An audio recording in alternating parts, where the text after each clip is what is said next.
Nandiyan pa din. Malamang sa Davao si Bato de la Rosa. At yan ay hindi makakalabas ng Pilipinas. Ano po? Except kung ang gagamitin niya ay backdoor. Oh. At yan, hindi mag-iisip na lumabas ng Pilipinas sa kadahilanan na mas madali siyang mahuhuli, mas madali siyang makukuha, mga kababayan. Tsaka bakit? Ano ang pinangahawakan ninyo?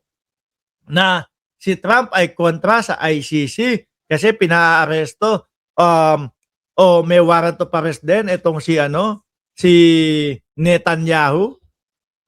Oh, di ho ba mga kababayan, yun ba ang pinanghahawakan nyo? Kaya ano ang napapaisip tuloy kami, ano susunod nyo mga iba-vlog at ibabalita na kay Trump galing yung mga armas ni Bato de la Rosa na ang sinasabi ho mga kababayan nung kampo o nung mga lawyer ni Bato de la Rosa ay wala daw po mga bossing na mga armas si Rodante Marcoleta. Nasaan ba yun? Sandali lang ha.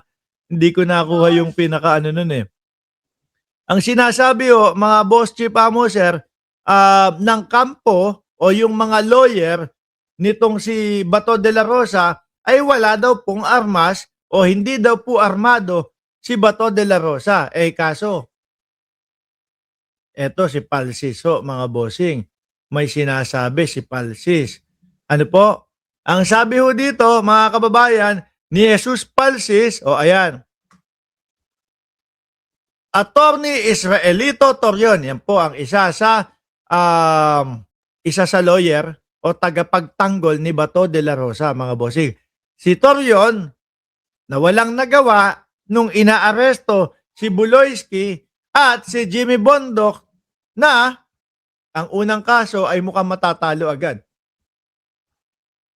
Cross Attorney Israelito Torion, Senator Bato is not armed and dangerous. Nyek, sabi. Paano hindi armed and dangerous yang si Bato? Former PNP chief yan. Tapos may 118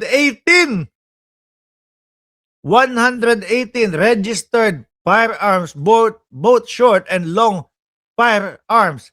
Resibo, ito daw ho mga kababayan. Ayan daw ho. Di ba? De la Rosa, Ronald Marapon de la Rosa. This is to certify that the following information exists in FEO records. March 10 hanggang 2034, aktibo ang mga lisensya nito, mga kababayan. Isa-isayin natin pero masyadong madami ho ito. Pistol, maliit, pistol, rifle, rifle, ang dami ho mga kababayan. At tapos, ang sabi po ng NBI, mga bossing, ano po ang sabi ng NBI, mga kababayan? Si Bato de la Rosa ay delikado na daw po. Kasi mga bossing, ang nakikita ko po dyan, manlalaban na ho talaga yan, mga kababayan. Si Tobats. Manlalaban na ho talaga yan, mga bossing, at hindi papayag na maaresto yan. Malama, nako. Delicate ho ito, mga kababayan. Kaya, bakit?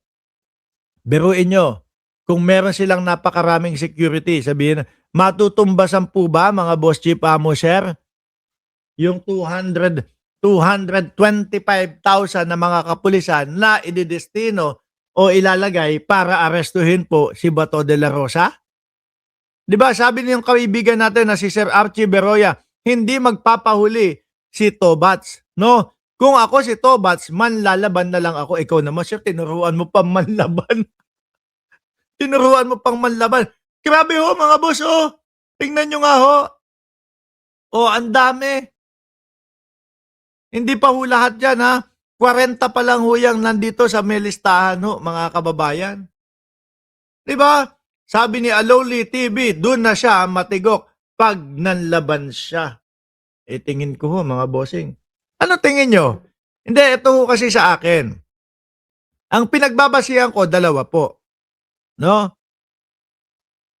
Yung manlalaban, dahil ang sabi ng mga NBI, si Bato is armed and dangerous. Tapos ipinakita ni Jesus Palsis itong mga um, ano ata 'to, LTOP yata 'to, eh, 'no? Yung ano, yung mga resibo o yung mga rehistro nung barel ni Bato de la Rosa. Dalawa ang pinagbabasihan ko. Isa, eto, na sinasabi ng NBI na manlalaban at nito, at ni Jesus Palsis pinapakita, 'no? Yan, manlalaban talaga ang kapagka talagang inanalyze mo. 'Pag nakita mo naman yung video ni Bato de la Rosa doon sa Senado habang hinahabol ng NBI, mga kababayan, eh, ano naman po, oh, halat halatang duwag naman ho, mga bossing.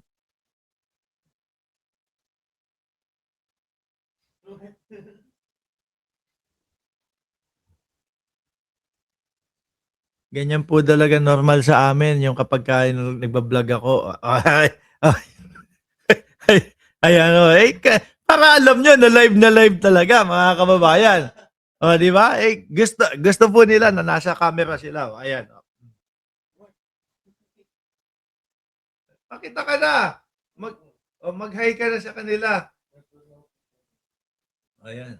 Mag mag-hi ka na sa kanila, oh, oh, ha?